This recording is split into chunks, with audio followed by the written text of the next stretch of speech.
Welcome back. Now we're discussing Middle East peace efforts with former US President and Nobel Peace Laureate Jimmy Carter. Before the break, we asked our chat room viewers, is a two-state solution still possible? The results are 65% of you said yes, a two-state solution is possible, while 35% think the two-state solution is no longer possible. That's 65 for and 35 say no, it's not possible. Sir, just before the break, we were talking about the position the US government has on the situation. I know that you also think that there are other parties that might get involved here, that perhaps Syria is one that might be part of this and has been ignored. That's true. I've visited Syria every time I've been to the Mideast in recent years, and I always go by and see the new president there, Bashar al-Assad, whom I've known since he was a college student, as a matter of fact, when he used to visit his father. He's very eager to have normal diplomatic relations with the United States, which he hasn't had under George Bush as president. I hope that will be one of the early developments of the Obama administration to open up ties of communication and diplomatic relations with Syria. Also, I think it's very crucial for comprehensive Middle East peace to have an agreement on the Golan Heights. And as you know, the Bush administration did not approve of those negotiations that were taking place indirectly under the Turkish leadership. I was familiar with those talks from quite early on in the time frame. And they were done in a Turkish hotel, I understand, with the Israelis in one room and the Syrians in a different room, and the Turks going back and forth. But the framework or the basic formula for Golan Heights peace has been well known for the last 20 years, and there's not very much flexibility there. And I believe that the next Israeli Prime Minister, with United States support, will move and have a consummation of that peace agreement. Well, so we have on the line from Kenya, Mohammed. Mohammed, good to hear from Kenya. Go ahead. The questions I just want to put it to President Jimmy Carter and the other people who are watching us from the Jazeera, that do you think it is possible that we can get one state so that we can do it, for example, the Israelis, the head of states, and the Palestinians also, the prime minister, so they can share the land. As you can see, there's two small lands. Okay.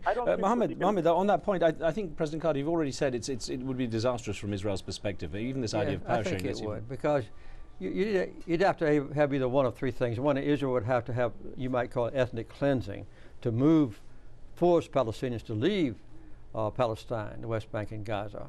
And obviously Egypt and Lebanon and Jordan don't want them to come in. Or you would have to have a one government where you deprive the Palestinians of the right to vote, which would be apartheid like South Africa, which the Israelis don't want either. The third thing is to let the Palestinians have a majority vote. The Arabs have a majority vote, which means you no longer have a Jewish state, so-called, as a special haven for Jews. And I don't think that the Israelis would accept any one of those three things. So the two-state solution is the only option left. You mentioned George Mitchell is a good choice in your eyes. What about what about Secretary of State Hillary Clinton, who as First Lady made positive statements about the need to improve the lives of the Palestinians, and then seemed to flip-flop, according to many people, when she was fighting for the Senate position in New York? Well, the Senate position from New York is a completely different political environment than serving under President Obama. And no matter how her feelings might be personally as Secretary of State, I don't know what they are, she could certainly not violate the basic proposals that Barack Obama decides is best for this country. Would people trust her, though, considering that change in position? I think so. I think she'll be loyal to Obama, and I don't know what her motivations would be. I think when she expressed sympathy for the Palestinians, that was much more out of the political climate of New York State than it was after she became a senator there. So I think that she might very well feel deeply about the suffering of the Palestinian people. So we had an email that came in from a viewer by the name of Robert Barnes, who wrote in saying, "I'm an American and do not support what our government has been doing. The attack on Gaza was genocide with the whole world watching. AIPAC controls our government, not the people of America. AIPAC has become the puppet of Israel." How confident are you that President Obama can overcome the power of the lobbyists? He said he doesn't want lobbying influence. Well, AIPAC has never claimed to be committed to peace. If you look up AIPAC on Google, AIPAC is committed to support the policies of the Israeli government. And they've been very effective.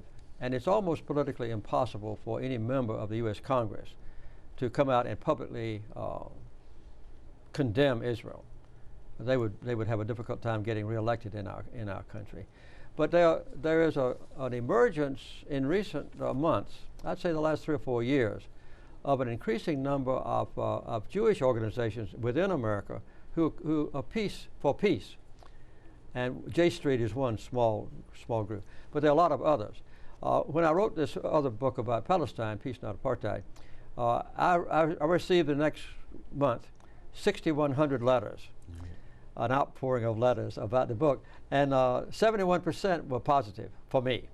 And a majority of those writers who identified themselves as Jewish also said good things about the book. It's time somebody wrote a book that tells both sides of the issue. Otherwise, we'll never see peace for Israel if only one side is presented in the United States. And as you know, there's a vociferous and intense debate that goes on in Jerusalem, but you never see that kind of debate go on in news media or anything else in the United States. Of course, that book was controversial, as you say, and one critic, I mean, and it makes you a target for the hardline, the right-wing or conservative crowd as such, but one critic described you as a person who has stuck his thumb in the eye of every president who has followed him.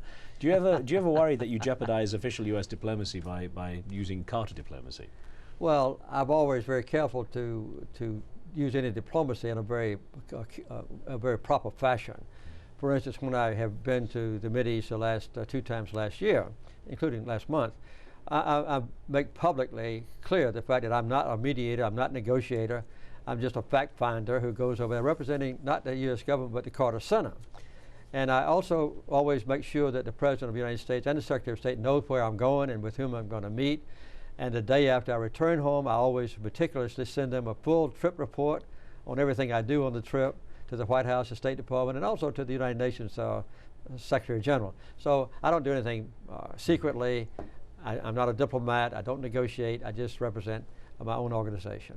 So another email that came in, this time from Belgium, from Jeff Kiemullen in Hofstade, who says, there is need for economic cooperation between Israel, Palestine, Lebanon, yes, Syria, Jordan and Egypt. At some point it can be extended to others as well. Cooperation is more efficient than making war. If there is an economic future guaranteed for all, there is no need for aggression. Now, I wonder if there's been enough focus on the potential success of an economic plan. There had been in the past. I think King Hussein was one of those that promoted that, as well as his brother. And I have always advocated the fact that if Lebanon and Syria and Jordan and Israel and Egypt could just get together, just the tourism that would flood in collectively in a peaceful environment, just to study Christianity and other religions would be incredible. And obviously the great resources there, natural resources and mineral resources, would be a boon for the economy and for jobs for everyone. So if we can ever get peace, which I pray will happen during my lifetime, then I think we'll have a very wonderful benefit from it economically.